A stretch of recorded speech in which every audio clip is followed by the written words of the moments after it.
Acara ini didukung oleh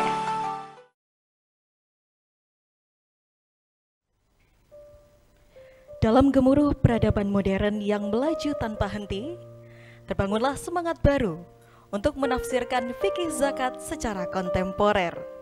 Sebagai jembatan antara tradisi dan inovasi, fikih zakat kontemporer mengajak kita untuk menelaah hukum-hukum Islam dengan lensa zaman, memahami konteks aktual yang melingkupi masyarakat kita saat ini. Dalam tiap langkah refleksi dan kajian mendalam, kita menemukan bahwa zakat tidak hanya berbicara tentang kewajiban, tetapi juga tentang keadilan sosial, pembangunan ekonomi, dan kesejahteraan bersama. Dengan pemahaman yang mendalam dan pandangan yang eksklusif, fikih zakat kontemporer menjadi sumber inspirasi dalam menciptakan solusi-solusi inovatif yang relevan dan bermanfaat bagi peradaban kita yang terus bergerak maju. Assalamualaikum warahmatullahi wabarakatuh. Pemirsa, kita hadir kembali dalam acara Tabuh Maghrib Ngabuburit Asik. Luar biasa, di sore hari ini Indah sudah ditemani oleh Azma Entertainment. Tapi Kak Bintari ngapain bawa-bawa beras ke sini? Sini. Ya ampun. Kok nenteng-nenteng beras sih? Iya. Aduh, emangnya mau buat apa? Mau berbuka atau buat apa nih? Enggak dong, kalau buka puasa aku udah nyiapin di rumah, udah sudah mateng ya, udah mateng. Tapi terus ngapain ini bawa beras-beras ke sini? Kan habis ini kan hari raya sudah tinggal beberapa hari lagi. Oh, mau bayar zakat. Nah, saatnya kita membayarkan zakat menjelang Idul Fitri ini, Indah. Zakat fitrah ya. Bener Tentunya. banget. Luar biasa sekali, gercep ya. Gercep Cepet dong. banget loh. Indah Luar udah biasa. nyiapin belum? Wah, pasti udah dong, karena Alhamdulillah. Lebaran kurang menghitung hari lagi kan. Bener Maka dari itu kita banget. harus cepet-cepet nyiapinnya Iya. dari sekarang. Tapi Indah, aku bingung banget nih kan. Kenapa? Kesana kemari Kesana nenteng beras, bawa beras ini. Bingung ini mau disalurkan kemana zakat ini? Oh, jadi Kak Bintarin dari tadi nenteng beras ke sana Iya. kemari bingung. Bingung. Mau nyalurin zakatnya kemana? Bener banget. Wah, sini Indah kasih tahu biar gak rugi-rugi Apa tuh? banget ya di Oh, sore hari ini. iya. Iya, biar gak rugi dong Rugi gitu ya. dong, Ini biar kalau gak nggak rugi-rugi banget, Indah mau kasih tahu nih kalau misalnya sekarang itu ada lembaga Lazis Nuker. Kita bisa menyalurkan dan menunaikan zakat kita di sana. Dan juga nggak cuman itu loh, ada zakat terbaru yaitu zakat kontemporer, di mana kita bisa bayar zakat tapi bentuknya beasiswa. Kebayang nggak bentuknya gimana? Gimana tuh bentuknya ya zakat Nggak kebayang. kontemporer? Zakat kontemporer, baru denger kan? Baru denger ya? Ya baru denger ya. Oke, kalau gitu penasaran kan Kak Bintari? Penasaran banget. Pemirsa di rumah juga penasaran? Nah, Indah ada seseorang yang paham terkait dengan fikih zakat kontemporer. Kalau Siapakah gitu, itu? langsung aja kita hadirkan bersama narasumber kita di sore hari ini. Inilah dia Kiai Haji Abu Yazid Al-Bustami AMMA, anggota Dewan Pengawas Syariah NU Ker Lazis Nu. Assalamualaikum Yai Abu. Waalaikumsalam warahmatullahi. Masya Allah, sudah siap ya sepertinya karena pemirsa di rumah ini sudah penasaran bagaimana sih fikih zakat kontemporer. Kalau begitu jangan kemana-mana karena kita akan kembali setelah yang satu ini. Tetap di Tabuh Maghrib Ngabuburit Asik.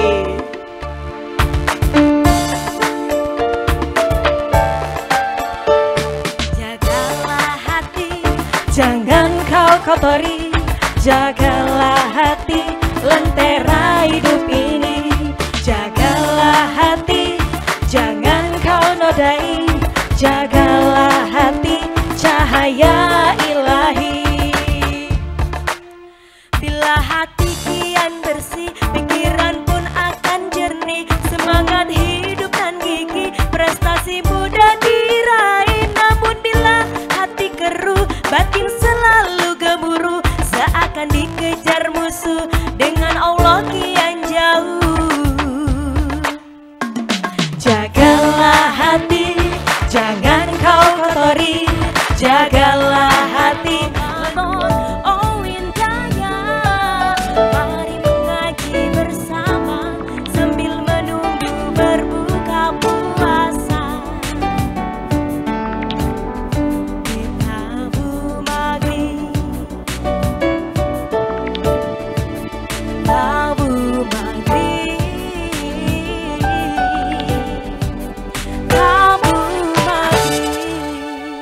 Kembali lagi di Tabuh Maghrib Ngabuburit Asik.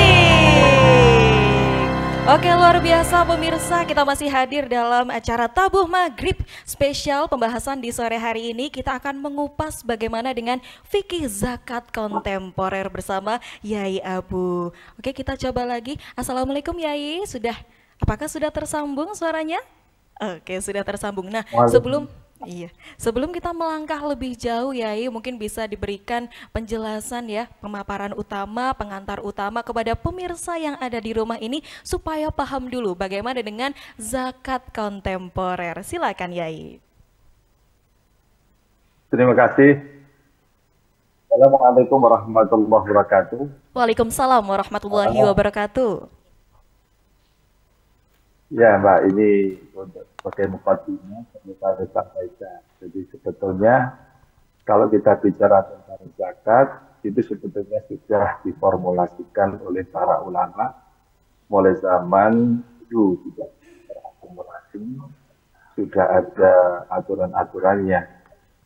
Tapi kita harus juga menyadari bahwa dalam konteks kekinian memang ada perlu adaptasi, ada perlu kontekstualisasi agar zakat yang sudah diformulasikan di dalam Al-Quran, sudah diformulasikan syariahnya oleh Rasulullah SAW melalui sunnah-sunnah beliau, bahkan juga sudah diformulasikan di dalam fikih-fikih klasik para ulama salaf. Tapi kita perlu juga mengadaptasikan, mengkontekstualisasikan itu sesuai dengan kebutuhan zaman yang ada. Dan kalau kita bicara fikih kontemporer ini, paling tidak ada 4 hal yang harus kita bicarakan. Yang pertama adalah terkait bagaimana kontekstualisasi zakat itu akan sesuai dengan kebutuhan zaman, sesuai dengan perkembangan zaman yang serba modern, serba digital, dan lain sebagainya. Atau juga kebutuhan-kebutuhan masyarakat modern yang sudah berubah cara di dalam mereka menjalani kehidupan itu. Yang kedua adalah terkait dengan kontekstualisasi muzaki atau kegiatan zakat itu sendiri. Karena kita tahu sebetulnya muzaki itu sudah dijelaskan oleh Al-Quran, sudah dijelaskan di dalam sunnah Rasulullah SAW. Tapi kita juga harus mengadaptasikan itu. Siapa sebetulnya muzaki dalam konteks kita di zaman modern seperti saat ini? Apakah itu individu, ataukah itu adalah sebuah institusi keluarga, ataukah bahkan juga itu sebuah perusahaan, korporasi yang kita tahu ini adalah sumber dari ekonomi dalam sebuah negara. Nah, yang ketiga ini juga terkait dengan kontekstualisasi mustahik. Mustahik itu adalah orang yang menerima zakat. Dan kita tahu sebetulnya di dalam Al-Quran, mustahik ini sudah ditentukan. Ada 8 asnaf yang ditentukan oleh Allah di dalam Al-Quran. Tapi persoalannya, apakah kemudian asnaf 8 ini hanya begitu saja kita terima, atau ada pentafsiran-pentafsiran baru? Nah, ini yang kemudian membutuhkan ijtihad. Siapa sebetulnya fakir, miskin, gharim, amil, dan semua yang ada di dalam Al-Quran dalam konteks kehidupan kita di zaman modern seperti saat ini. Dan yang keempat, Mbak, itu yang harus juga kita sadari terkait kebutuhan zakat kontemporer ini adalah tentang bagaimana kita berupaya untuk menjawab tantangan modernitas, di mana zakat ini kan tujuannya adalah untuk merealisasikan maqasid syariah, agar kemudian maqasid syariah itu bisa laksana dengan baik. Contohnya nanti kalau kita konteksnya, siapa sih muzaki? Ya, muzaki ini ternyata adalah orang yang punya otoritas untuk memberikan apa yang dia miliki kepada mereka-mereka yang butuhkan atau mustahil. Tapi pertanyaannya juga kemudian, dari mana dia mendapatkan? Apakah itu dari hasil pekerjaan saja sebagaimana disebutkan di dalam fikih klasik? Ataukah juga dalam konteks sekarang? Karena orang itu bisa menghasilkan pendapatan, itu bukan hanya dari pekerjaan, tapi juga ada dari profesi, dari investasi, dari pendapatan-pendapatan yang lain, dan lain sebagainya.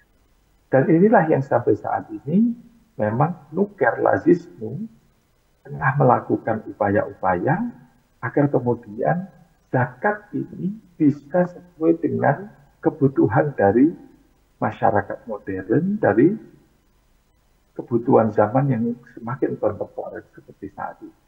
Maka ini nanti yang akan saya bahas secara khusus satu persatu terkait dengan zakat kontemporer. Seperti itu Pak gambarannya. Oke, luar biasa. Itu tadi gambaran umumnya ya, seperti pandangan utamanya. Tapi kalau misalnya kita boleh penasaran Yai, apakah sebenarnya zakat kontemporer ini termasuk model zakat yang baru atau memang sudah ada tapi pengembangan lagi di zaman sekarang? Bagaimana Yai? Ya, sudah saya sampaikan tadi dari awal bahwa sebetulnya doktrin zakat ini sudah diakumulasikan di dalam Al-Quran, sudah tertekstualisasikan aturan-aturannya di dalam sunnah Rasulullah SAW. Itulah sebabnya ketika kemudian Al-Quran dijelaskan secara mujmal, kemudian ditekniskan oleh Rasulullah SAW, dan akhirnya sangat teknis, ditafsirkan secara teknis di dalam fikih ulama salaf, itu sebetulnya kalau kita bicara itu selesai, sudah ada. Tapi kita harus mengerti juga bahwa dalam konteks perkembangan zaman, ini kan bersifat fleksibel. Doktrinnya itu paten dalam Al-Quran, aturan yang disampaikan Rasulullah juga sudah tidak mungkin akan bertambah lagi karena Nabi sudah wafat, sehingga tidak akan ada tambah lagi doktrin hadis ataupun sunnah yang lain. Tapi yang harus kita pahami juga, kenapa para ulama salaf ini memberikan satu aturan, formulasi yang demikian detail, adalah karena memang zakat ini memerlukan kontekstualisasi, memerlukan adaptasi, agar itu sesuai dengan kebutuhan masyarakat. Maka apakah kemudian fikih yang sudah diberlakukan, sudah diformulasikan di dalam itu selesai? Tidak. Maka inilah pentingnya kita untuk menjawab tantangan-tantangan terkait dengan masyarakat semakin modern, semakin maju, dan zaman semakin kontemporer itu, agar zakat yang itu merupakan bagian dari kewajiban kita tidak kehilangan ruh maqasid syariah, tidak menghilangkan ruh dari diberlakukannya syariat, agar kemudian ini bisa dilaksanakan oleh umat Islam sesuai dengan perkembangan zaman yang ada. Maka itulah tadi sudah analisis, paling tidak kita ingin bahas ada 4 hal yang harus kemudian kita selesaikan. Yang ini tidak semua akan bisa terjawab saat ini, tapi paling tidak kami yakinkan bahwa Nuker Lazisnu saat ini terus berusaha agar kemudian fikih zakat yang kontemporer ini bisa sesuai dengan kebutuhan masyarakat, agar mereka mudah bisa menjalankan syariat yang bernama zakat ini, karena bagaimanapun zakat ini adalah bagian dari keberkahan kita sebagai umat Islam.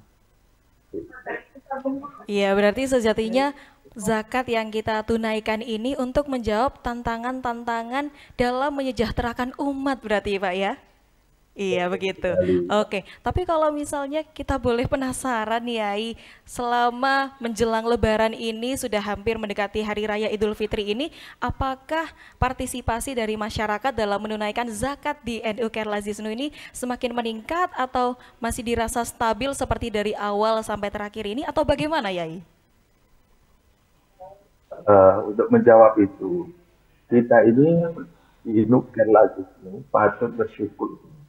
Kenapa? Karena Nuker Lazisnu ini berkahnya bahwa warga NU itu adalah mayoritas di Indonesia. Untuk saat ini, Lazisnu adalah lembaga filantropi yang bagi kita adalah terbesar di Indonesia. Kenapa begitu? Karena kita bisa nilai dari dana yang dikumpulkan oleh Nuker Lazisnu.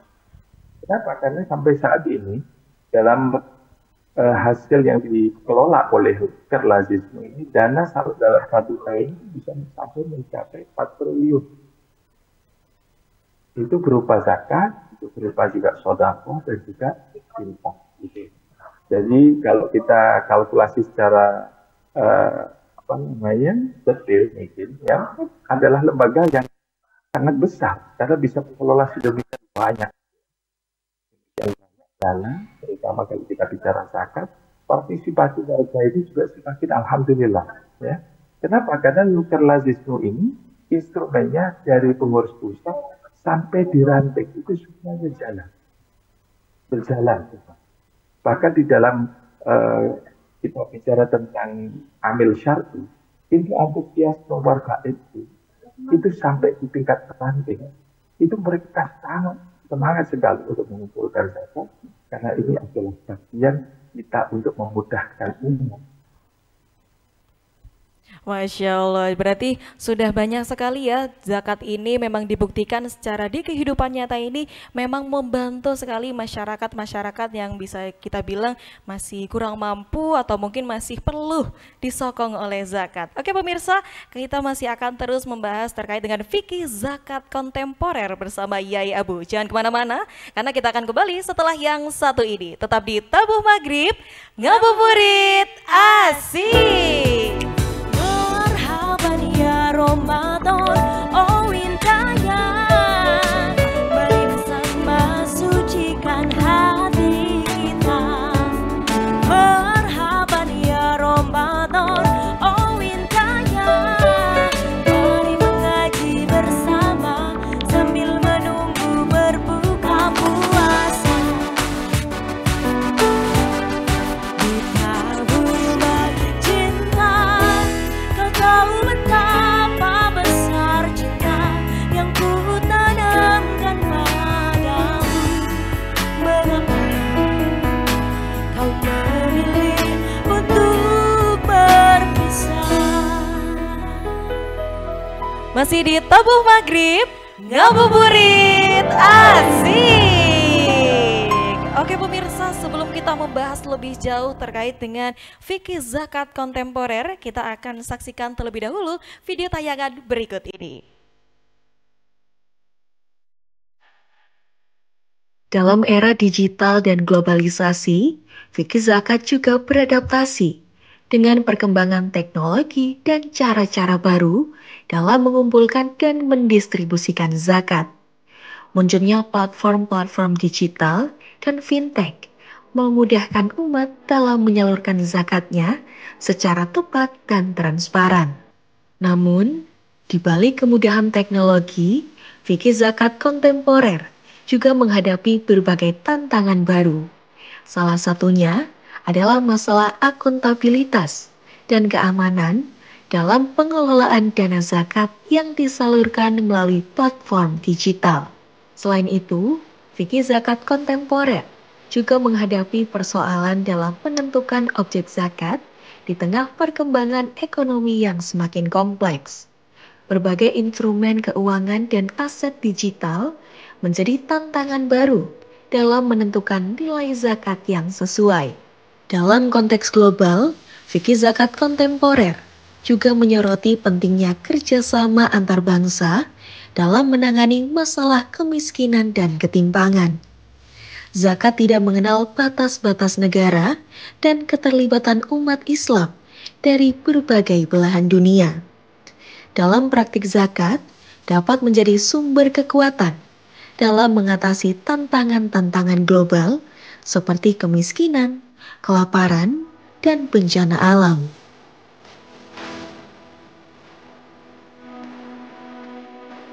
Ya luar biasa sekali. Itulah tadi video tayangan yang sudah kita saksikan bersama-sama. Ternyata zakat kontemporer ini sudah ada dari lama ya sebenarnya. Jadi kalau misalnya ada yang baru dengar mungkin ya, ternyata zakat kontemporer ini sudah mewarnai dunia zakat sedari lama. Kita akan kulik-kulik lagi bersama Yai Abu. Kita lanjutkan dalam perubahan zaman, pastinya ada dinamika masyarakat, pergantian perubahan dan juga ada perubahan-perubahan sosial. Nah, bagaimana terkait dengan tantangan-tantangan zakat kontemporer di era perubahan sosial saat ini? Silakan Yai.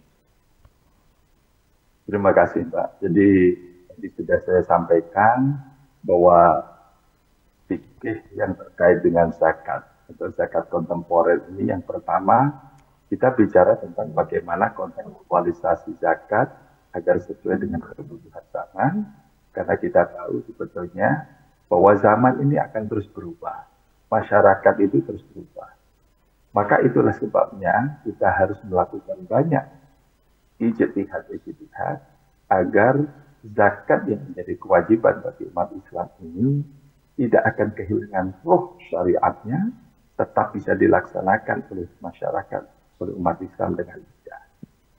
Dan yang terkait dengan ini para saudara sekalian, ini contoh ketika kita bicara tentang bagaimana kita bicara tentang ukuran zakat. Ini contoh.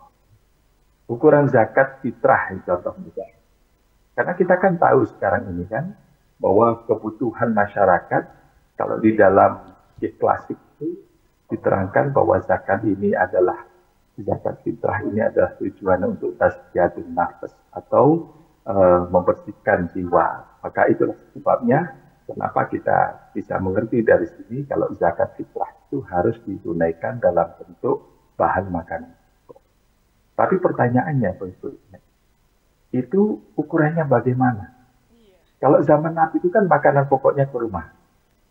Tapi kalau kita di Indonesia, karena kewajiban zakat fitrah ini adalah harus food, yakni makanan yang menjadi makanan pokok seharian kita.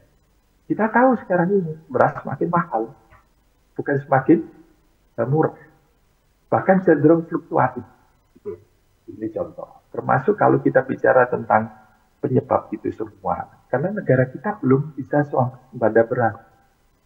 Negara kita masih membutuhkan impor dan sebagainya. Terus kemudian ada juga perubahan-perubahan di mana masyarakat kita di Indonesia ini kadang bergeser juga.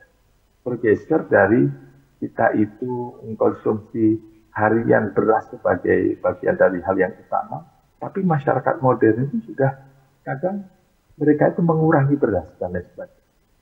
Hal seperti ini yang kemudian fikih kontemporer harus menjawab.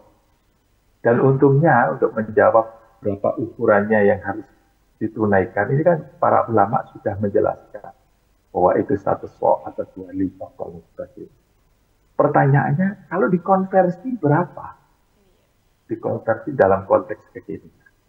Dan ulama salaf sudah menjawab itu 2 sok itu kalau di dalam konteks kekinian, dalam cara kontemporer ini adalah berkisar antara 2,5 kilo sampai 3 kilo. Makanya ada yang mengambil jalan tengah 2,7.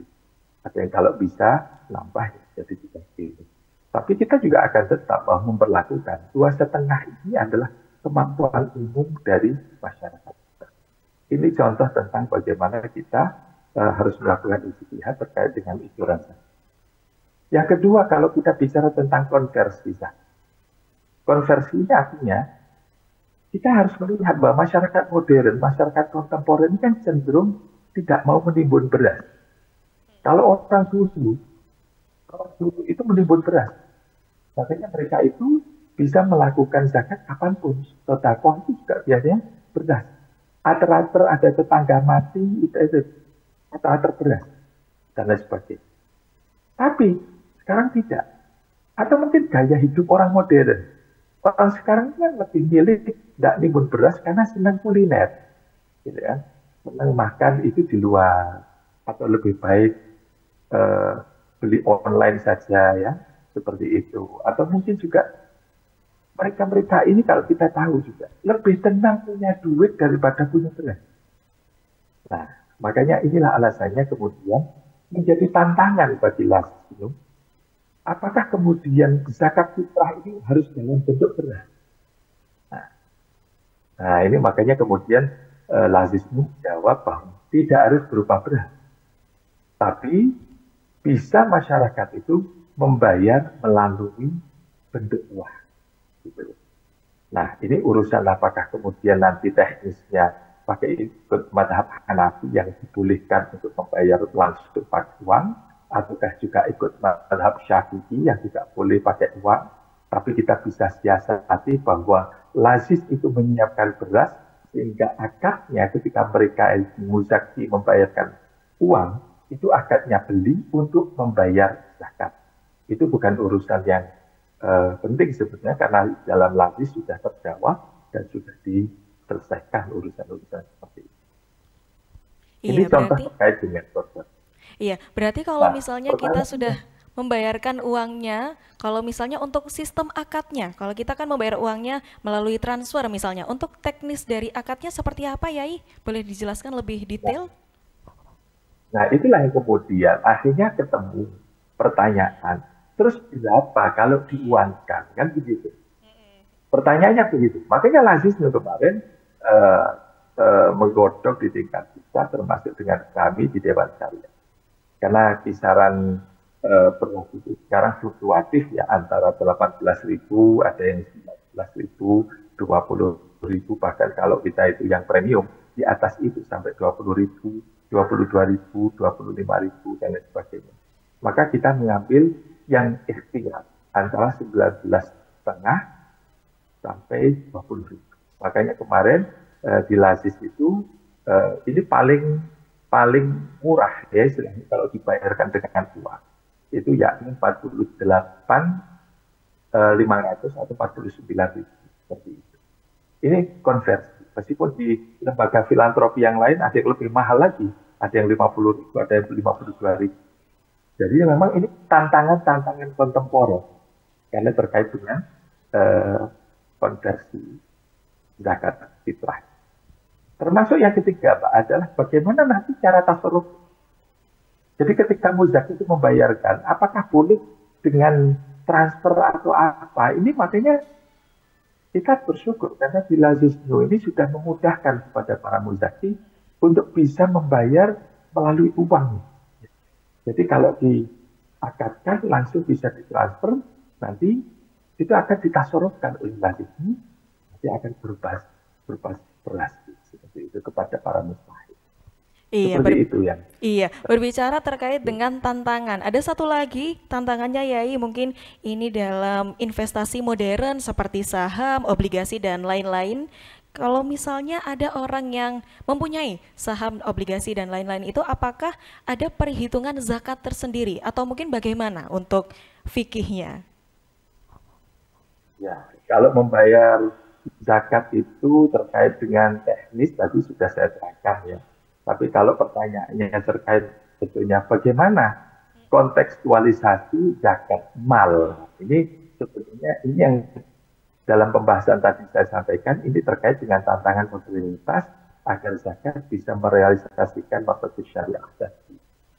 Jadi ini Pak, sebetulnya juga kita sampai saat ini di lazisno sampai saat ini masih membahas terutama di Dewan Syariah terkait dengan tantangan kontemporer, apakah kemudian zakat ini hanya berlaku bagi mereka-mereka yang punya penghasilan dari satu untuk saja atau tidak. Kenapa? Karena kita tahu sebetulnya orang modern itu kalau ingin kaya, ingin sukses, tidak boleh mengandalkan hanya satu pekerjaan. Gitu. Mereka harus nambah lagi. Ini yang disebut dengan investasi. Atau juga kalau kita bicara dalam konteks kekinian, kalau di zaman klasik, kita kan tahu sebetulnya, orang bisa menghasilkan uang itu kan dari pekerjaan saja. Belum dikenal namanya profesi. Profesi kan baru dikenal zaman saat ini. Di mana orang itu yang membedakan pekerjaan dengan profesi adalah kalau profesi membutuhkan pendidikan, membutuhkan profesionalisme. Makanya disebut profesi, karena butuh profesional. Dan kalau kita tahu, dalam konteks ini, antara orang bekerja, entah itu menjadi buruh, orang bekerja menjadi peternak, nelayan, petani, dan sebagainya. Dengan profesi, itu hasilnya lebih banyak profesi. Seorang dokter, kata Allah, kalau satu hari pasiennya itu ada 10, itu dia kalau itu hitungan kasar dapat 100.000, itu kan sudah 1 juta. Padahal seorang petani itu tidak akan bisa menghasilkan itu sehari. Nah makanya, apakah profesi itu patut dizakati? Nah, dalam konteks inilah menjadi tantangan kontemporer untuk menjawab. Kalau kita lihat Pak Konstitusi Syariahnya, ya ini wajib tetap. Ya. Jadi bukan hanya profesi yang terkena zakat itu, tapi juga investasi dan juga pendapatan yang lain. Investasi itu terkait dengan apa? Investasi contohnya begini, ketika orang itu miskin, dia kan menghabiskan uangnya untuk konsumsi. Tapi kalau orang menengah, dia akan menyisihkan ya apa yang dia dapat itu untuk celengan, untuk tabungan. Dan ketika tabungan itu diperlukan, akan dikeluarkan. Tapi bagi orang kaya, dia akan menabung lebih banyak agar kemudian apa yang dia tabung itu bisa diinvestasikan. Sehingga orang kaya itu dia punya pekerjaan, dia punya profesi, dia punya investasi. Atau mungkin juga kita bicara yang lain, contoh. Kalau kita bicara seperti pejabat. Pejabat itu kan gajinya tidak banyak, tapi pendapatannya kan banyak. Nah, seperti itu. Atau mungkin kiai. Kiai ini kan seperti kita-kita ini pengasuh pesantren, dikatakan pekerjaan juga bukan, karena ini sebetulnya menghormati santri, ya kan? Disebut juga profesi juga enggak, karena kita juga jadi kiai karena berkah, kan begitu. Ya, disebut investasi juga investasi apa? Cuma akhirat. Nggak bisa kita zakati juga investasi akhirat. Tapi kan kiai punya pendapatan. Nah, sama juga dengan pejabat. Pejabat itu gajinya tidak banyak, tapi pendapatannya ya banyak. Nah, maka itulah, ini menjadi tantangan bagi kita untuk menjawab. Di dalam zakat kontemporer, ini akan terjawab sebetulnya. Bahwa maqasid syariah, tujuan diberlakukan syariah itu adalah zakat ini untuk pemberdayaan masyarakat. Iya, masih zakat dalam ini untuk pemerataan ekonomi. Iya, masih dalam untuk mencapai iya, silakan ya. keadilan sosial. Untuk terkena zakat seperti itu. Jika ini terkena zakat juga, kalau kita melihat pada tujuan-tujuan itu. Nah, meskipun ini masih dalam ikhtilaf ya, makanya menjadi tantangan Lazisnu, Nuker Lazisnu saat ini untuk memberlakukan apakah itu menjadi wajib atau tidak. Nah, ini ditunggu saja, insya Allah akan dijawab oleh Lazisnu di dalam aturan baku yang akan dikeluarkan oleh Nahdlatul Ulama, seperti itu. Oke, masih dalam soal pekerjaan atau profesi ya, terkait saat ini pasti kita sering menemui ada pekerjaan freelance atau pekerjaan sampingan yang penghasilannya itu belum menentu, belum tentu dapat berapa-berapanya, itu masih belum bisa dipastikan. Apakah kalau misalnya kita sebagai freelancer ada hasil ya gaji yang tidak menentu itu, apakah kita tetap harus menzakati atau setelah dapat gaji itu tadi langsung kita kalikan 2,5% atau bagaimana sistemnya, Yai? Ya, jadi untuk menjawab itu, ini sebetulnya masuk di dalam persoalan zakat kontemporer yang kedua, yakni ijtihad terkait kontekstualisasi muzaki sebagai subjek dari zakat. Jadi kalau kita bicara siapa sih muzaki, itu kan sudah jelas ya sebetulnya. Jadi mereka yang mampu disebut sebagai orang yang bagian dari yang kaya. Nah, maka menjadi pertanyaan dalam konteks modern, sebetulnya definisi kaya itu bagaimana? Kalau kemudian kaya itu tidak bisa kita definisikan karena masing-masing itu punya definisi yang tidak bisa disepakati. Lalu pertanyaannya, yang disebut muzaki dan punya kewajiban zakat itu siapa? Gitu kan? Seperti itu. Makanya sebetulnya kalau kita bicara fikih klasik, itu sudah selesai. Kenapa? Karena orang itu ketika menjadi petani, maka Nabi sudah menjelaskan bahwa zakat itu la zakata. Ya?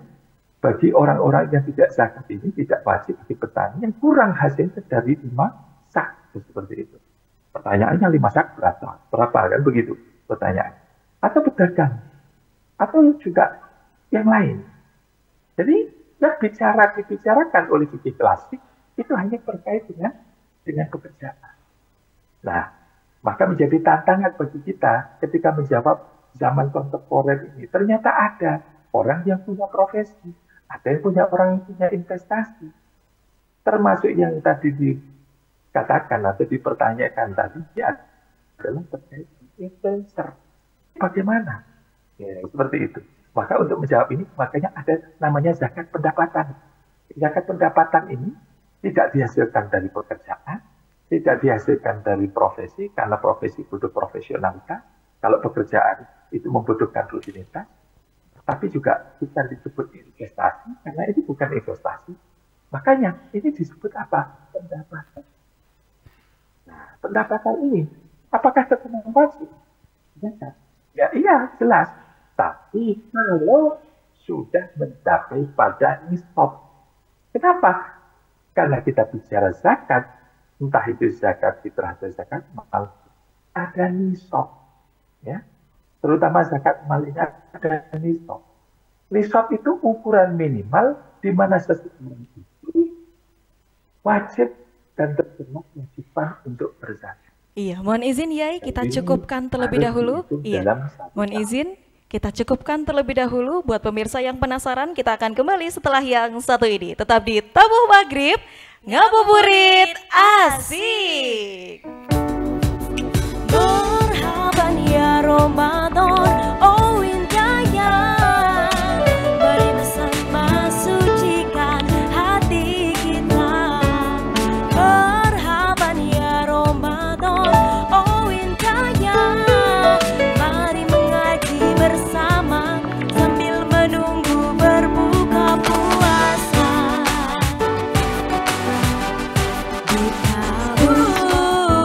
You would never treat you let of me.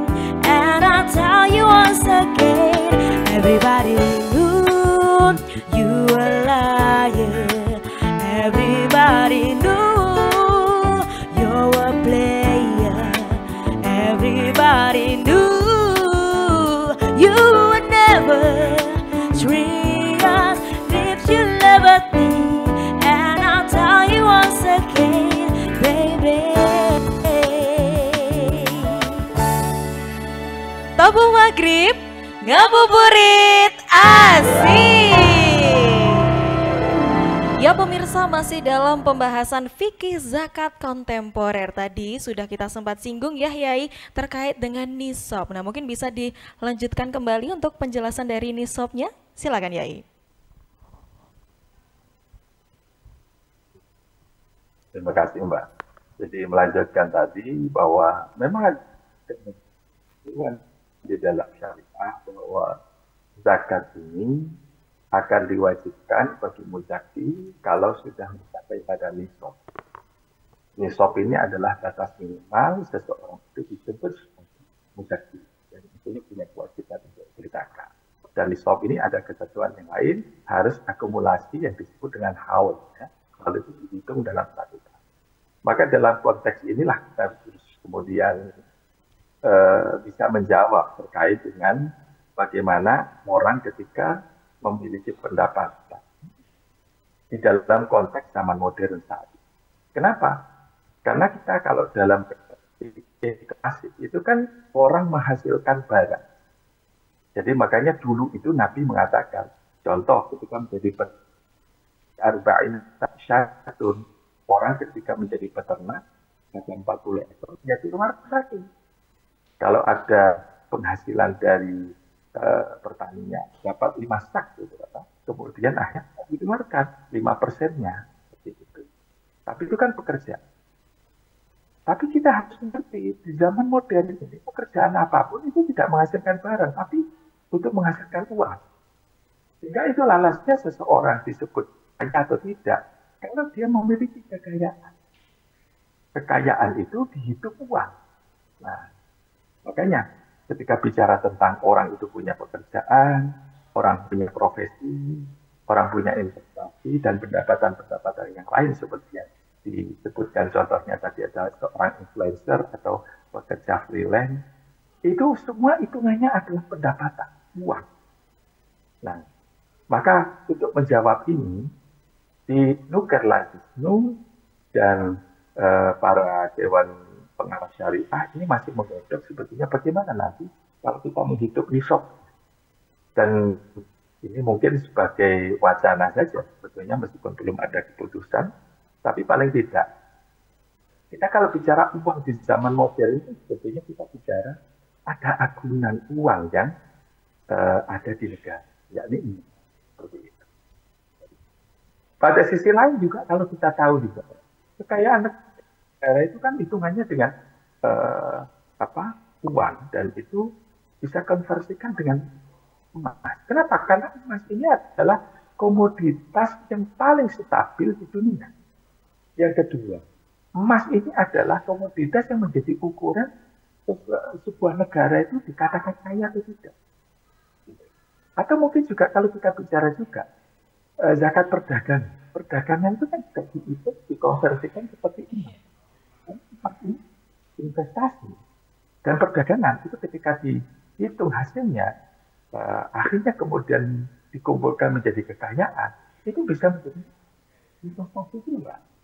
Nah, makanya kemudian inilah kalau kita bicara nisab saat ini, kalau yang kita bicarakan adalah emas, maka fikih klasik atau fikihnya ulama salaf telah menjelaskan bahwa orang akan disebut sebagai muzaki kalau memiliki 85 gram emas. Nah, Basnas ini kalau di dalam perhitungan Basnas tahun 2023 itu kan dihitung sekitar 82 juta. Jadi kalau orang mendapatkan pendapatan 82 juta dalam 1 tahun, itu sudah punya kewajiban untuk membayar zakat mal. Dan berapa? Nah, karena berapa ini urusannya juga dengan emas, maka 2,5%. Makanya kalau orang itu kemudian sudah bisa mendapatkan 1 tahun itu penghasilan, entah jadi influencer, jadi freelance, mendapatkan itu dari investasi, dari profesinya, atau dari apanya, itu maka punya kewajiban untuk membayar zakat. Meskipun ini masih dalam dalam pembahasan yang nanti akan diputuskan oleh Lazismu, tapi paling tidak ini harus sudah kita sampaikan kepada masyarakat. Orang yang punya penghasilan dalam 1 tahun lebih dari 2 juta, atau kalau dikonversi seperti emas itu 85 gram emas, maka itu punya kewajiban. Kalau 2024 ini kayaknya emas makin mahal, Pak. Sudah 1 juta. 1 juta. Berarti kalau 85 gram berarti sudah 85 juta. Ya, 85 juta. Itu tinggal hitung saja 2% setengahnya berapa. Seperti itu. Tapi kalau penghasilannya lebih dari 85 juta, boleh tambah, tapi tambah lebih banyak lagi. Jadi kalau 100 juta ada tambah berarti 2 juta setengah. Seperti itu. Apalagi kayak dokter, orang profesional, apa banyak lagi. Ya, semakin banyak juga. Dan saya kira ini akan menjadi zakat yang kalau kita bisa lakukan seperti yang disampaikan oleh syariat seperti ini, kita yakin bahwa tidak akan ada orang miskin insya Allah di Indonesia kalau semuanya bayar zakat.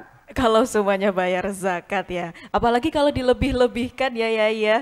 Jadi kalau misalnya memang standarnya minimal 100 juta dari orang itu, tapi dilipat gandakan jadi 2 kali lipatnya saja, berarti sudah sangat luar biasa sekali. Masya Allah sekali ya. Oke, tapi berbicara dengan teknologi yang canggih saat ini, pastinya masyarakat atau orang-orang di sekitar kita itu menggunakan aplikasi untuk membayar zakat. Tapi kadang kita juga masih bingung dengan pertimbangan-pertimbangan khusus yang perlu diperhatikan dalam pemahaman dan aplikasi hukum zakat terkait dengan aset. Nah, ini ada asetnya juga, karena kadang kalau kita masukkan ke aplikasi, fitur pilihannya cuma ada mungkin gajinya saja atau mungkin harta yang disimpan, tapi tidak ada aset-asetnya juga. Mungkin dari Yai ada pandangan terkait dengan aplikasi-aplikasi yang kita tunaikan untuk membayar zakat ini? Iya, sebetulnya kalau kita bicara tentang tujuan dari zakat itu adalah untuk keadilan sosial, untuk pemberdayaan ekonomi masyarakat. Kita itu sebetulnya sangat paham, Pak, bahwa memang zakat ini adalah potensi yang paling besar untuk kita memberdayakan ekonomi masyarakat lemah. Makanya kalau kemudian kita bicara tentang perhitungan-perhitungan, Basnas itu kan pernah merilis, seandainya orang Indonesia yang mampu ini mau membayar zakat mal, mungkin akan terkumpul 1 tahun itu sampai 300 sampai 400 triliun. Seperti itu. Kalau semuanya membayar. Tapi pertanyaannya, kenapa kok kemudian tidak tercapai itu? Nah, persoalan ini sebenarnya salah satunya adalah terkait dengan ikhtilaf dalam zakat itu sendiri. Gitu. Jadi ada perbedaan pendapat. Apakah kemudian di dalam konteks zaman yang sudah modern dan semakin kontemporer ini akan mengenai semua aset, kepemilikan, kekayaan seseorang untuk dizakati semua atau tidak? Jadi ini sebenarnya belum terjawab. Karena ini urusan ikhtilaf. Jadi zakat selama ini hanya bicara tentang hasil. Hasil yang didapat oleh seseorang. Padahal kalau kita bicara tentang muzaki saja, kita kan harus tahu juga, contoh ini ya, kita sebelum membahas tentang yang ditanyakan tadi. Contoh ini kalau kita bicara tentang institusi keluarga. Institusi keluarga ini dalam satu keluarga kadang suaminya penghasilannya 50 juta, 70 juta. Itu kan tidak kena wajib. Tapi ternyata istrinya juga 70 juta. Itu seperti itu. Nah, apakah kemudian zakatnya dihitung untuk individu ataukah dalam institusi keluarga? Padahal kalau kita mentasawurkan zakat, itu kan untuk keluarga. Secara masakin itu kan, kalau ambil menghitung, itu per keluarga. Oh, ini yang belum sejahtera, ini prasejahtera, ini diberi sekian, itu hanya keluarga. Tapi kalau urusan menghitung zakat, kok individu? Itu contoh. Seperti itu. Makanya ini penghasilan perorangan ataukah penghasilan keluarga? Atau mungkin kalau kita bicara lagi, apakah itu muzak perorangan ataukah perusahaan? Nah, kenapa? Karena kita tahu sebetulnya yang bikin kaya negara kita ini kan banyaknya perusahaan besar, bahkan perusahaan multinasional. Yang mana peredaran uang di situ sangat besar sekali. Sangat besar sekali. Contoh mudah, kalau kita bicara bank. Bank BCA berapa aset? Bank Mandiri berapa aset? Terus, kalau kemudian tujuannya zakat adalah untuk pemberdayaan, mereka kenapa tidak berbeda zakat? Kenapa? Karena selama ini kita belum bicara zakat korporasi. Saatnya zakat korporasi terjawab bahwa perusahaan itu harus menyisihkan 2,5% dari pendapatan atau juga mungkin dari asetnya. Wah, ini kita sudah tidak perlu lagi, Pak. Namanya apa istilahnya? Membantu orang-orang yang di tengah jalan atau yang terlantar seperti itu. Mereka pun terbiayakan semua. Inilah potensi yang dihitung. Nah, persoalannya kenapa kok tidak sampai tercapai itu? Salah satunya adalah yang ini jadi tantangan kita di lazim ini untuk menjawab urusan-urusan yang sangat teknis seperti ini. Dan itu belum terjawab. Belum terjawab dan belum dijawab. Maka ini menjadi PR kita sebetulnya. Ya. PR kita di dalam menjadi pengawas syariah agar kemudian zakat ini tidak kehilangan roh dari tujuan syariah. Bahwa ini adalah tujuan untuk keadilan sosial, pemerataan ekonomi, pemberdayaan ekonomi masyarakat, dan juga ketahanan sosial tadi. Seperti itu. Iya, tapi apakah ada kiat-kiat yang dilakukan oleh Lazisnu saat ini untuk menanggapi tentang hal ini? Karena ini sangat menarik ya, ada zakat korporasi. Kalau misalnya kita kalikan 100 perusahaan saja di Indonesia, kita ambil zakatnya dari 2,5% itu mungkin sudah bisa memakmurkan seluruh masyarakat Indonesia mungkin Pak ya. Jadi kalau misalnya dari Lazisnu sendiri, apakah ada kiat-kiat atau usaha-usaha yang sekarang sedang dilakukan untuk menanggapi hal ini tadi?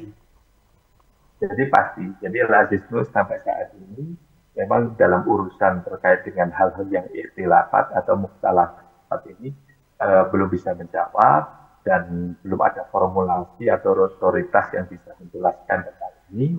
Tapi paling tidak Lazisnu sudah berusaha agar kemudian tujuan syariat yang dilakukan zakat ini juga mengenai pada semuanya. Contohnya perusahaan-perusahaan besar. Ini kita bentuk kemitraan.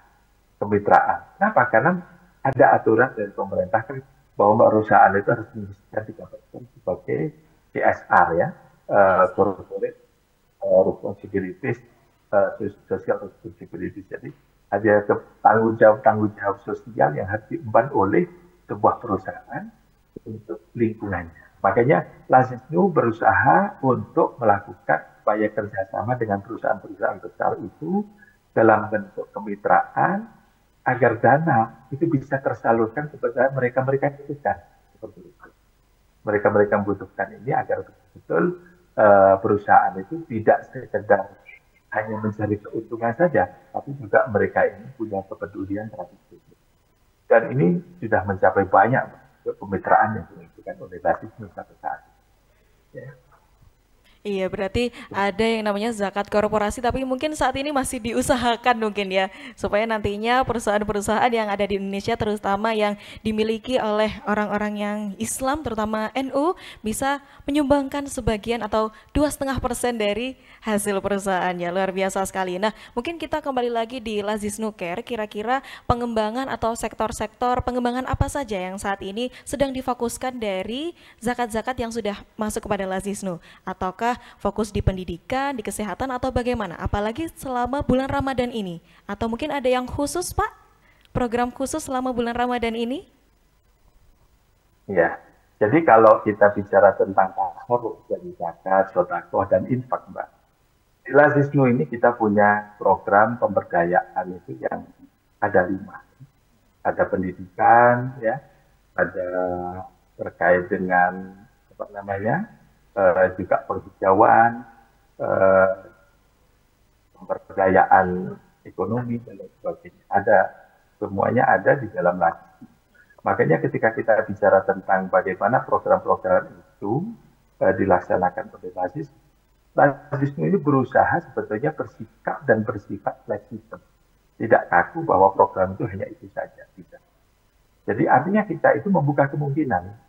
Karena bagaimanapun kalau kita bicara tentang zakat, infak, dan sedekah yang sudah dikelola oleh Lazisnu ini kan harus kita bicarakan kan juga bukan hanya bicara tentang asnaf. Meskipun asnaf sendiri itu juga butuh kontekstualisasi kalau kita bicara siapa itu fuqara, siapa miskin, siapa itu qorim, dan lain sebagainya. Itu juga sampai saat ini menjadi tantangan kita di Lazisnu. Kenapa kok kita harus bersifat fleksibel seperti itu? Karena kita tahu sebenarnya persoalan sosial akibat ketimpangan ekonomi yang melanda masyarakat, terutama kalau kita bicara masyarakat di Indonesia, mayoritas kan warga NU. Warga NU, kenapa? Karena warga NU itu sekarang jumlahnya 56% dari seluruh warga Indonesia. Makanya kita itu fokusnya bagaimana warga NU itu betul-betul terpenuhi. Seperti itu. Melalui program apa saja, ya. Contohnya kalau dalam urusan bagaimana kemudian mereka terpedaya. Zakat ini kita usahakan bukan hanya kita berikan secara instan, tapi melalui juga namanya pemberdayaan, pelatihan, dan lain sebagainya. Itu dilakukan. Agar apa yang menjadi tujuan dari zakat itu, merubah nasib mustahik agar menjadi muzaki, itu bisa terrealisasi. Kenapa? Karena tujuan zakat kan itu. Tujuan zakat itu merubah nasib mustahik agar menjadi muzaki. Nah, menjadikan mereka-mereka yang mustahik menjadi muzaki ini butuh permodalan, membutuhkan pelatihan, membutuhkan pendampingan, dan lain sebagainya.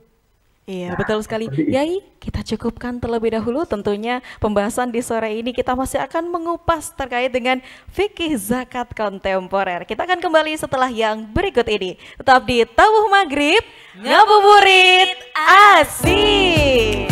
Marhaban ya Ramadan, oh indahnya. Mari bersama sucikan hati kita. Marhaban ya Ramadan, oh indahnya. Mari mengaji bersama sambil menunggu berbuka puasa.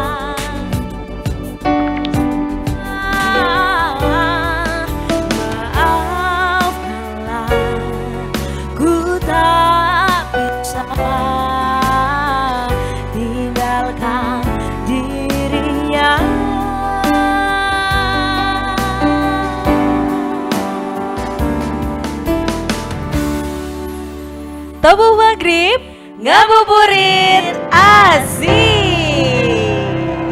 Ya, bagi pemirsa yang mungkin nanti ingin bertanya atau bergabung bersama kami via telepon, bisa langsung hubungi nomor 0881 496 9796 atau nomor yang ada di bawah ini. Oke Yai, sambil menunggu pertanyaan dari pemirsa di rumah, kita lanjutkan sedikit.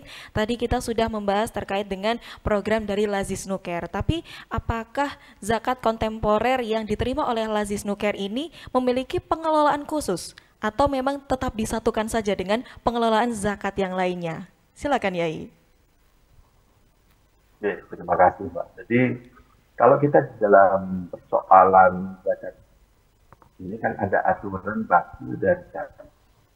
Ini kalau kita bicara zakat, infak dan sedekah, ini pengelolaannya tentu tidak bisa disamakan. Kenapa? Karena yang membedakan antara zakat, infak dan sedekah ini satu, dilihat dari siapa subjeknya, muzakinya atau yang menunaikan. Yang kedua adalah untuk apa. Gitu. Karena kalau kita bicara zakat ini kan tidak bisa di luar dari asnaf 8. Kalau Al-Quran menjelaskan bahwa itu lil fuqara wal masakin wal amilina 'alaiha wal mu'allafati qulubuhum fi riqab wal qarimin wa fi sabilillah wa bin sabil. Di luar itu tidak boleh. Kenapa? Karena zakat hanya dikhususkan bagi zakat. Tapi kalau kita bicara tentang infak, ya, infak ini contoh terkait dengan kemitraan kita dengan perusahaan, ya, bantuan dari perusahaan untuk basis, untuk disalurkan, itu namanya. Tapi ada juga yang terkait dengan yang bersifat fleksibel, contohnya donasi-donasi yang dilakukan oleh Lazis. Contoh seperti saat ini yang lagi banyak dananya dan juga terus mengalir adalah dana untuk Palestina, kemanusiaan, untuk korban banjir. Maka itu kan ya, bisa siapa saja, ya, tidak harus. Nah, maka itulah sebabnya Lazis ini sangat berhati-hati, terutama kita dari Dewan Syariah betul-betul mewanti-wanti kepada manajemen jangan sampai pengelolaan ini tercampur, karena urusannya adalah terkait dengan tanggung jawab syariah, terkait dengan tanggung jawab akhirat. Ini adalah amanah masyarakat, jangan sampai kita menjadi pengkhianat. Seperti mungkin lembaga-lembaga filantropi yang kadang juga tidak ngerti syariahnya, asal sudah dikumpulkan, yang penting untuk apa, seperti itu. Kita tidak ingin seperti itu. Kenapa? Karena kita lembaga filantropi, tapi juga harus betul-betul menjaga syariah. Kenapa? Karena memang ini bagian dari instrumen kelembagaan yang ada di Nahdlatul Ulama. Kekuatan Nahdlatul Ulama adalah bagaimana menjaga syariah. Ini yang paling penting untuk kita sampaikan terkait. Seperti itu Mbak Komar. Iya, berarti transparansi ini juga sangat penting ya, apalagi dari Lazis Nuker untuk menjaga kepercayaan dari masyarakat. Oke Yai, ini ternyata sudah pertanyaan yang masuk, kita langsung bacakan. Untuk pertanyaan yang pertama dari Pak Nabil di Surabaya. Assalamualaikum Pak Nabil yang ada di Surabaya. Pertanyaannya, bagaimana perbandingan antara prinsip-prinsip zakat dalam konteks zaman klasik dengan aplikasinya dalam zakat digital dan bagaimana implikasinya terhadap pemahaman kita tentang kewajiban zakat? Wah, ini pertanyaannya kompleks sekali ya, dari zaman klasik lalu dikaitkan dengan aplikasi zaman digital. Oke, mungkin bisa diberi jawabannya oleh Yai, silakan. Ya Pak, terima kasih atas pertanyaannya. Jadi sudah saya sampaikan dari awal bahwa memang salah satu konsep dari zakat kontemporer itu adalah bagaimana kita itu menjawab tantangan zaman yang termasuk juga terkait dengan digitalisasi yang sudah sangat luar biasa, masif, harus kemudian kita lakukan. Sehingga kalau kemudian kita bicara terkait dengan hal-hal yang terkait teknis, bagaimana perbandingan dulu dengan sekarang, itu sudah sangat jauh sekali. Ya. Jadi makanya satu contoh tadi sudah saya sampaikan adalah terkait dengan apa? Yang terkait dengan kemudahan yang dilakukan Lazis agar kita itu bisa menggait muzaki lebih banyak lagi. Dan ini platformnya harus pakai digital. Makanya kalau di dalam NU itu sudah ada NU online, itu banyak kalau punya NU online itu bisa langsung sedekah di situ, bisa langsung membayar zakat di situ. Tidak harus menunggu panitia amil syar'i dari lazis mendatangi jenengan. Tidak. Ya. Dan berapa konversinya? Sudah ada semua di situ, sudah terjawab. Ya. Jadi kalau ingin zakat, tinggal download saja itu NU online, itu nanti di aplikasi zakat. Tidak ada. Termasuk kalau kita itu juga ada kerjasama dengan beberapa lembaga yang franchise ya, seperti minimarket dan lain sebagainya. Itu juga ada kemudahan-kemudahan kalau kita mau bayar zakat silahkan. Kenapa? Karena jadi kebutuhan kontemporer. Menjawab terkait dengan kebutuhan masyarakat modern yang serba instan, yang serba ingin dimudahkan. Dan memang ini sudah terjawab kalau terkait dengan kemudahan digital. Yang menjadi pertanyaan memang ada beberapa hal yang tidak atau belum terjawab terkait dengan kebutuhan modern yang ini beberapa sudah saya sampaikan dalam segmen sebelumnya. Termasuk bagaimana tasarrufnya, ya. Tasarruf ini bagaimana kita menyalurkan zakat itu kepada siapa dan sebagainya. Nah, kalau kita tidak mudahkan itu, nanti menjadi masalah juga. Karena kan tujuannya amil, itu kan itu. Kalau kita bicara amil siapa? Makanya ini menjadi pertanyaan zaman kontemporer ini, zakat kontemporer. Amil ini kan adalah lembaga filantropi yang ditunjuk oleh pemerintah. Yang kemudian ini menjadi pembantu dari pemerintah atau pemerintah sendiri melalui Basnas. Sehingga inilah alasannya kemudian kalau panjenengan ingin yang bisa membayar itu langsung kepada petugas, itu namanya kalau di lazis ada amil syar'i. Amil syar'i itu sampai di tingkat ranting di masjid-masjid miliknya orang itu ada. Ya, kalau di Jawa Timur insya Allah rata ada amil syar'i untuk membayar zakat fitrah, untuk membayar zakat mal dan semuanya, termasuk donasi-donasi, itu bisa. Nah pertanyaannya, kenapa kok amil syar'i? Karena memang di dalam kajian kita bicara tentang fikih klasik, namanya amil itu harus ditunjuk oleh pemerintah. Tidak bisa namanya panitia zakat itu menerima zakat. Makanya kenapa amil itu dapat peruntukan dari zakat adalah karena dia ini yang mengelola, dia yang mengumpulkan, dia mendata siapa orang yang berhak mendapatkan, kemudian menyalurkan. Nah, seperti itu. Makanya kalau kemudian mereka ini mendapatkan 12,5, itu bukan untuk gaji saja, tapi juga operasional. Seperti itu. Jadi kalau amil itu ada ketentuan dari lazis mendapatkan 12,5% dari pendapatan zakat, itu boleh. Tapi jangan dianggap ini hanya untuk gaji atau bicaranya. Untuk operasional. Makanya lazis ini bisa berjalan bukan karena kemudian apa istilahnya, bukan karena mengambil itu seenaknya, tidak. Ada aturan yang dibuat oleh 12,5% itu untuk operasional. Ya, makanya kalau lazis punya mobil, punya punya tempat khusus manajemen dan lain sebagainya, itu diambilkan dari operasional 12,5% yang untuk amil. Ini contoh tantangan-tantangan modern. Jadi zaman klasik amil itu hanya ditunjuk gitu saja. Tapi kalau kita zaman sekarang, ini kan harus bicara amil itu adalah lembaga filantropi, termasuk diantaranya adalah Nuker Lazis. Kenapa? Karena Nuker Lazis ini adalah mitra atau yang dalam bahasa kita adalah lembaga filantropi yang memang ditunjuk oleh pemerintah untuk bisa mengumpulkan dan mendistribusikan memanage dan mengatur zakat ini dari para musafir untuk diberikan kepada para musafir. Seperti itu Pak gambarannya. Oke, seperti itu gambarannya. Semoga bisa menjawab ya untuk pertanyaan dari Pak Nabil yang ada di Surabaya. Kita masih lanjut, ternyata ini sangat banyak sekali ya partisipasi dari masyarakat pemirsa di rumah. Selanjutnya dari Ibu Soraya yang ada di Semarang. Assalamualaikum Ibu Soraya yang ada di Semarang. Untuk pertanyaannya, bagaimana kita dapat menentukan nisab, ambang batas kepemilikan yang memicu kewajiban zakat bagi pendapatan dari profesi tertentu dalam konteks ekonomi yang berkembang pesat. Wah, ini masih seputar nisab lagi ya. Berarti mungkin dari pemirsa di rumah masih ada yang bingung, mungkin Yai bisa diberikan jawabannya, silakan.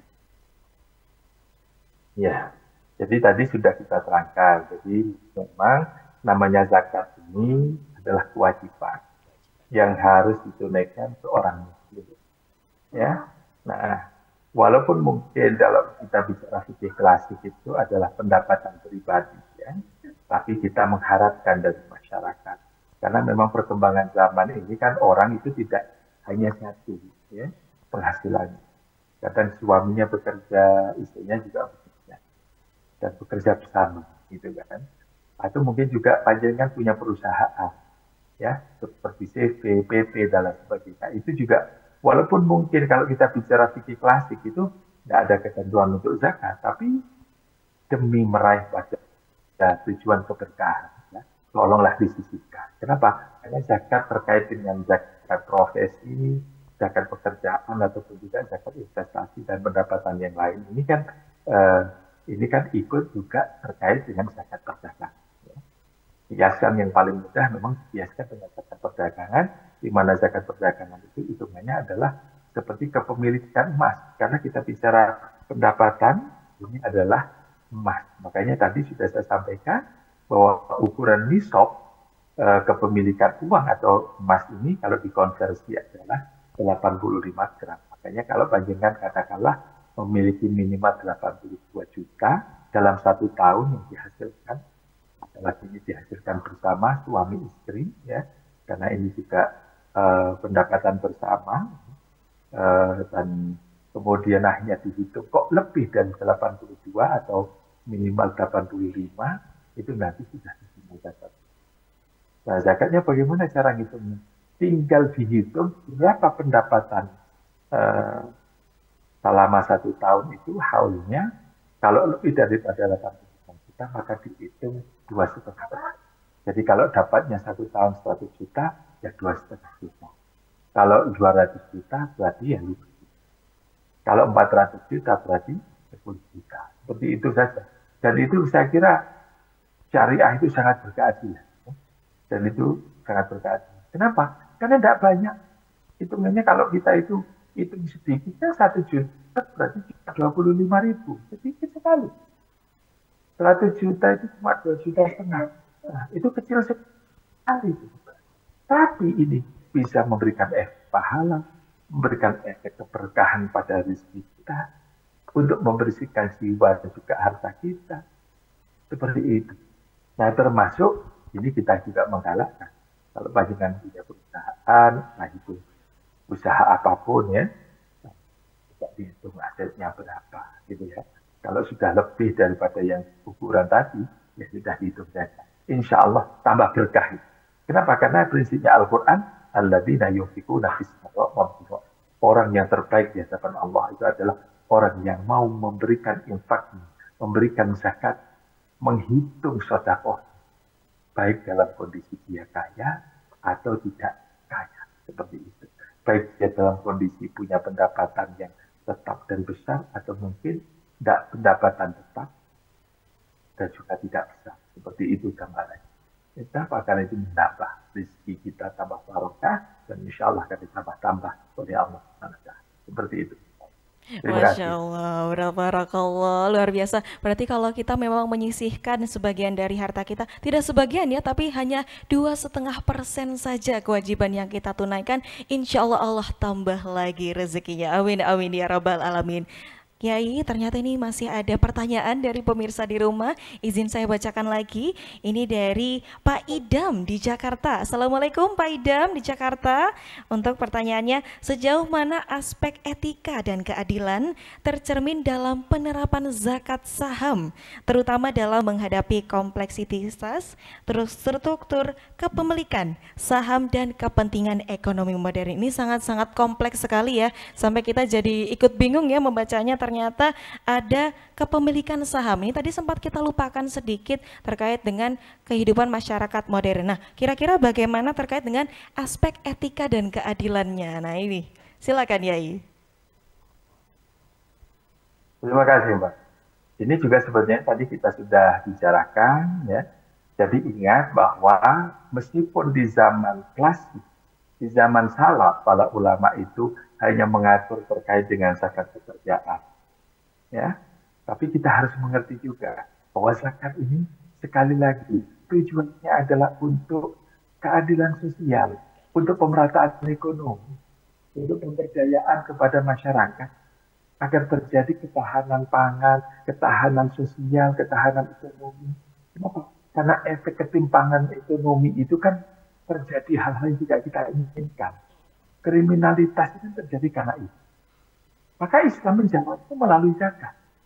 Maka kalau kita bicara tentang zakat sebagai ajaran yang tujuannya adalah untuk menegakkan keadilan sosial, pemerataan, dan sebagainya.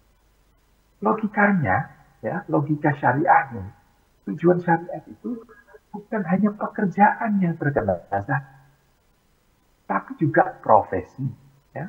Dan ini sudah saya sampaikan tadi, perbedaan pekerjaan dengan profesi. Kalau kita bicara konteks modern, pekerjaan itu tidak butuh profesionalisme, butuh pengalaman saja sudah cukup, gitu. Jadi guru, jadi apa begitu, ya. Seperti itu. Tapi profesi itu sekarang pendapatannya lebih besar. Kenapa? Karena meskipun dia butuh sekolah, dia butuh pendidikan, tapi karena hasilnya itu besar sekali. Apalagi kalau seperti seorang CEO itu kan, CEO perusahaan itu kan besar sekali. Dokter aja luar biasa.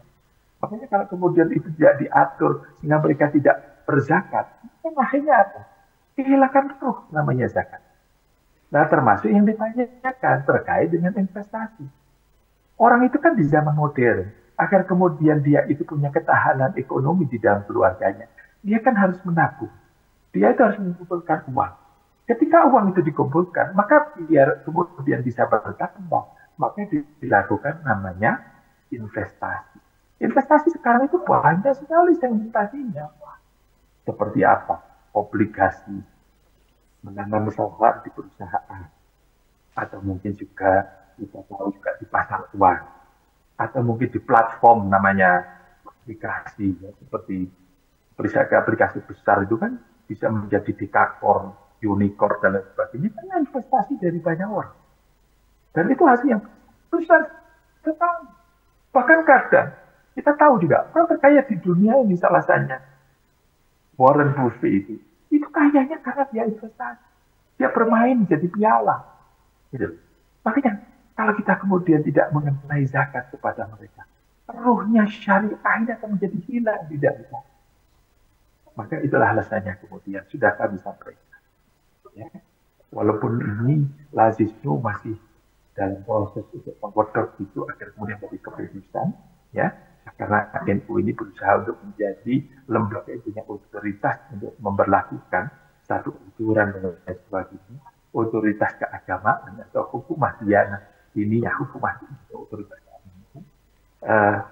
Paling tidak kita itu dari pribadi-pribadi kita. Saya sendiri memohon kepada seluruh pemirsa, kalau banyak yang merasa mampu, entah apapun pekerjaan di Indonesia, entah dari profesi investasi atau pendapatan-pendapatan yang lain, itu silahkan dizakati. Ya, kenapa? Karena zakat ini adalah tempat di mana kita akan semakin mendapat keberkahan dari Allah Subhanahu wa Ta'ala. Tidak ada ceritanya orang gemar zakat, orang yang gemar sedekah pun semakin miskin. Justru orang yang gemar sedekah dan zakat itu justru akan berkah dan semakin dikayakan oleh Allah Subhanahu wa Ta'ala. Masya Allah, tabarakallah. Berarti jangan pelit-pelit ya, kalau kita sudah dipilih oleh Allah untuk mendapatkan kelebihan rizki, jangan lupa ditunaikan zakatnya. Oke pemirsa, kita masih akan kembali setelah yang berikut ini. Tetap di Tabuh Maghrib, ngabuburit asik. Marhaban ya Ramadan, oh indahnya, mari bersama sucikan hati kita. Marhaban ya Ramadan, oh indahnya, mari mengaji bersama sambil menunggu berbuka puasa. Di Ramadan, oh indahnya, mari mengaji bersama sambil menunggu berbuka puasa. Di Tabuh Maghrib, Tabuh Maghrib.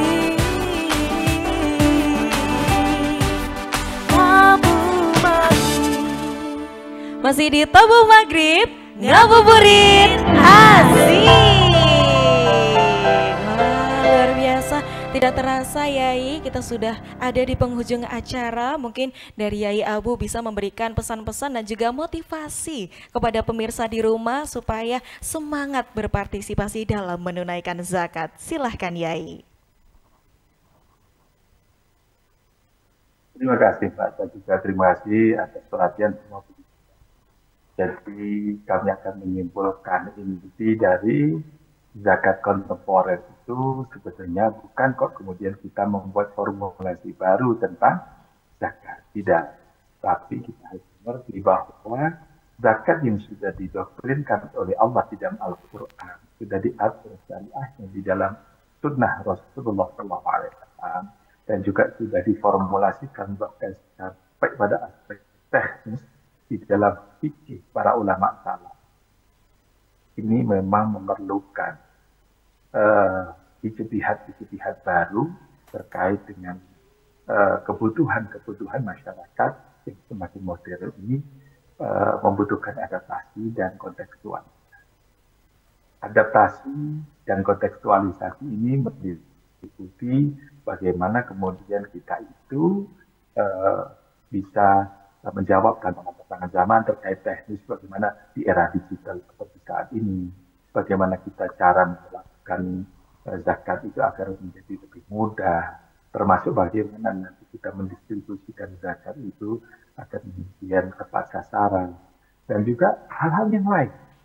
Yang tujuannya adalah kita tahu bahwa zakat ini bertujuan untuk meraih pada keadilan sosial, pada pemberdayaan ekonomi masyarakat, pemerataan ekonomi masyarakat, agar kemudian terjadi ketahanan pangan, ketahanan ekonomi, dan ketahanan sosial. Kenapa? Karena ketimbangan ekonomi ini adalah menjadi masalah bagi kita kalau kemudian terjadi di sini. Kriminalitas itu terjadi salah satunya adalah itu. Sehingga para pemirsa mengertilah bahwa zakat ini sepertinya diberlakukan tujuannya untuk meraih pada keadilan sosial, agar kita ini bukan hanya sekedar menunaikan zakat itu mendapat pahala, tapi juga efeknya kita mendapatkan kemakmuran di dalam masyarakat kita. Kita akan menjadi tenang. Kenapa? Karena masyarakat kita itu sudah terjamin ya, dan itulah alasannya kemudian fikih kontemporer perlu dihadirkan untuk menjawab tantangan-tantangan modernitas. Kalau dulu contoh bicara tentang pendapatan, rezeki itu dari pekerjaan. Maka hari ini ada profesi, hari ini ada investasi, hari ini ada pendapatan-pendapatan yang lain yang ini tidak kalah penghasilannya dari sebuah pekerjaan yang dilakukan oleh seseorang. Orang ketika jadi profesi, karena dia profesionalisme, mendapatkan lebih dari sekedar bekerja. Ketika dia berinvestasi, sudah punya pekerjaan, sudah punya profesi, akan semakin bertambah. Apalagi kalau mendapatkan pendapatan dari lain. Maka inilah alasannya kemudian fikih kontemporer harus menjawab bahwa memang mereka-mereka yang terkena zakat ini bukan hanya dapat pekerjaan, tapi juga profesi. Mereka juga terkena zakat. Orang yang punya penghasilan dari investasi ataupun pendapatan yang lain, itu juga punya kewajiban untuk bisa menunaikan zakat. Ya, walaupun ini hal yang belum menjadi kesepakatan dari para ulama, tapi lazisnu ini berupaya agar kemudian masyarakat, terutama PKNU itu bisa menunaikan zakatnya dengan sempurna sebagaimana menjadi harapan dari syariat. Lazimnya selalu akan mendorong, terutama kami dari pengawas dengan agar kemudian zakat ini menjadi potensi yang bertujuan untuk mengentaskan kemiskinan, untuk menjadi Indonesia yang lebih baik ekonominya dan sebagainya. Karena potensi lazimnya tidak luar biasa. Andaikan warga ini mau memberikan semuanya, insya Allah bukan hanya 4 triliun, akan lebih dari itu. Makanya kami sangat mengharapkan kepada masyarakat, ya, walaupun urusan-urusan yang sifatnya hal istilah di dalam ya, tapi kita harus membuat patokan pada aspek yang lain. Bahwa zakat adalah tempat keberkahan kita. Bahwa dengan ketika berzakat menambahkan dengan sedekah, ini akan menambah rezeki. Tidak ada ceritanya orang gemar berzakat dan bergemar sedekah itu akan menjadi melarat, menjadi manusia. Ceritanya. Justru orang miskin rata-rata adalah karena tidak mau berzakat atau tidak gemar untuk bersedekah. Maka itulah alasannya itu, kalau kita tahu tradisi orang itu selamatan. Karena selamatan itu merupakan bagian dari sedekah itu. Dan itu menambah keberkahannya. Orang NU itu menjadi barokah karena berkeselamatan, karena rajin selamatan, gemar bersedekah. Makanya bagi semua masyarakat yang punya profesi, penghasilan dari pekerjaan, penghasilan atau yang lain, berzakatlah. Karena zakat itu mudah. Di era digital semakin mudah. Tidak banyak. Hanya 2%, 2,5% tapi menambah keberkahan. Kenapa harus seperti itu, gambar? Masya Allah, tabarakallah. Terima kasih banyak Yai Abu sudah berbagi wawasan dengan pemirsa Tabuh Maghrib yang ada di rumah. Semoga sehat selalu dan juga kita bisa bertemu di lain kesempatan. Terima kasih banyak Yai. Iya, pemirsa, tentunya kita akan kembali lagi di esok hari pukul 15.30 waktu Indonesia Barat. Saya Indah Kumaidi mewakili segenap kru yang bertugas mengucapkan terima kasih. Tabuh Maghrib, ngabuburit, asik. Wassalamualaikum warahmatullahi wabarakatuh.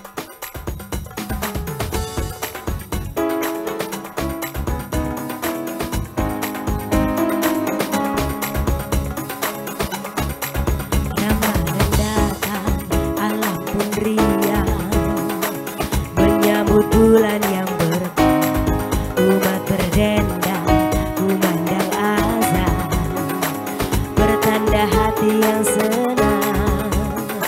Oh, hati yang gembira. Oh,